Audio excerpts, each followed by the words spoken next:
في اوضه تانية عاملينها في البروجكت ده.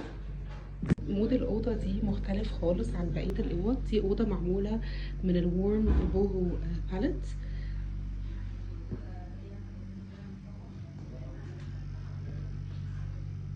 اخترنا نحط ناتشرال ماتيريالز على قد ما نقدر. استخدمنا هنا الكانيه في الكومود، استخدمنا الخشب في البارتيشن، الحاجات البامبو في اللايتنج، وطبعا الجوت باسكتس او الخيش.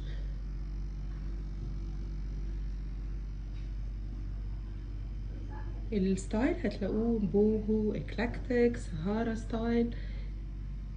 الكاربت طبعا كاستمايزد بالبينت كولرز بتاعتنا. الستاير عملنا ستاير خيش بسيطه جدا بس ادتنا الاحساس اللي احنا عايزينه.